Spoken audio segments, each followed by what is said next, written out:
Well, welcome back to my garage here in St. Louis, Missouri.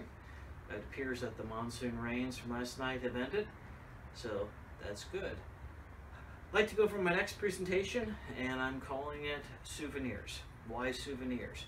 It's going to be a variety of German items that American soldiers acquired and then either shipped or brought back to the United States. Goes without saying that between 1942 and 1945, the North African, Italian, and Western European theaters of operations, your American infantrymen became acquainted with the weapons, uniforms, and field equipment of his counterpart, the German infantrymen, rather quickly. Also goes without saying that perhaps he wanted to pick something up, either to use it or something that shipped back to the United States.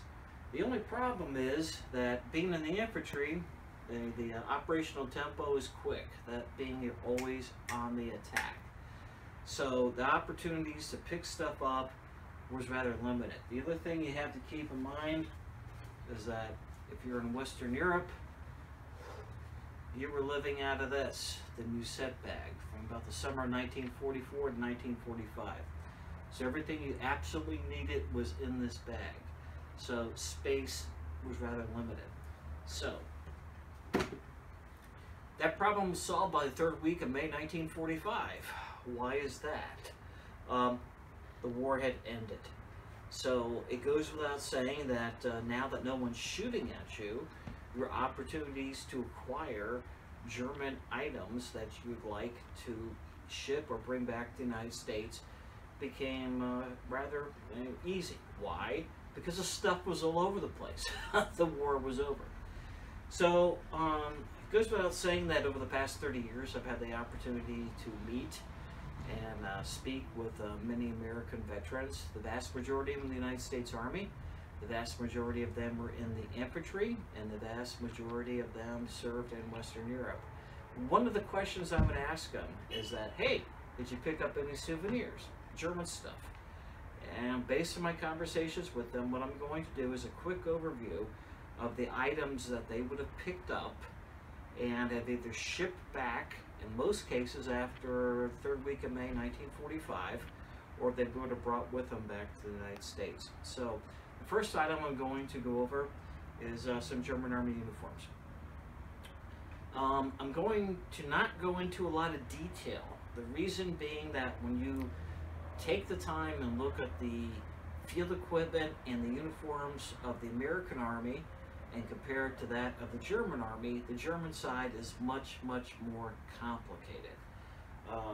With that being said, I will go over a few items, but I'm going to keep it as short as possible as I can.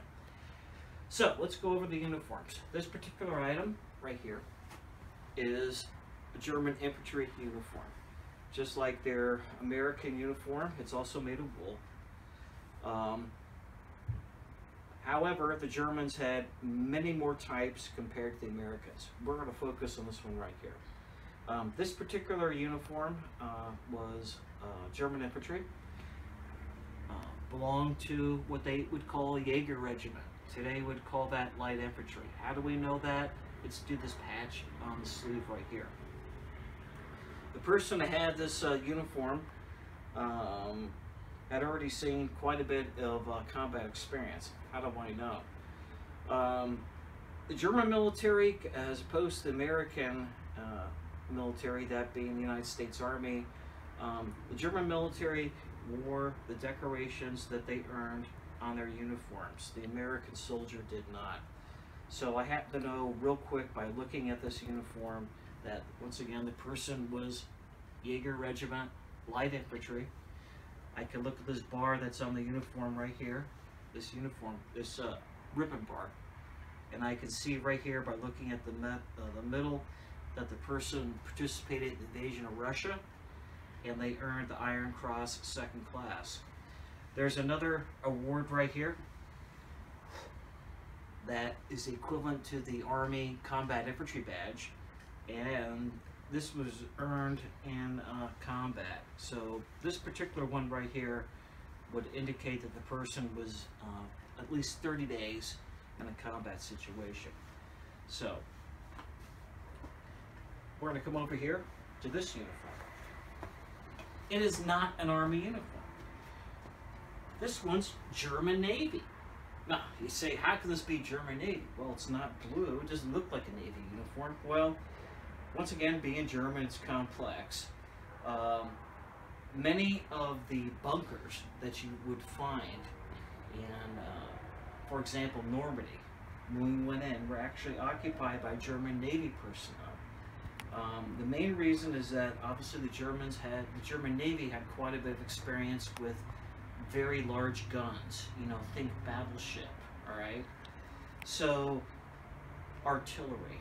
So, many of the bunkers on Normandy that the Americans attacked were actually manned by German Navy personnel. And to keep the uniform simple, they actually wore the German Army uniform. The only difference would be these boards right here, the insignia here. Notice this one's yellow, the one over here is white. This particular uniform has a badge on it right here that shows that the individual was qualified for artillery, that being, you know, a gun, naval gun. So, one of the big differences between the American Army and the German Army was that the German Army realized in 1936 the importance of camouflage, being able to obviously conceal yourself. And one of the items that they had was this. It's a jacket made of cotton, and it was designed to be worn on top of your wool uniform. Jacket had two pockets right here, the purpose of which was to put your hand in there and be able to get into these lower pockets of your jacket if you had to. You tied it up, you can see right here, heavy cording. You can tighten it up as you need it around your uniform.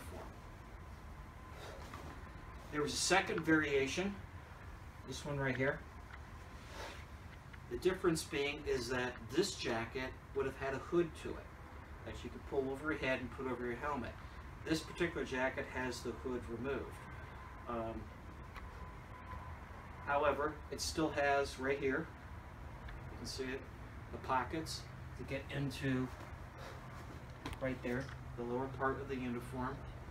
It also has the cording right here that you'd lace up and put around your neck if need be. So that's a very, very quick overview of some German uniforms that were pretty much typical that someone would have brought back to the United States. So now we're going to get ready to go over German field equipment that guys brought back as souvenirs.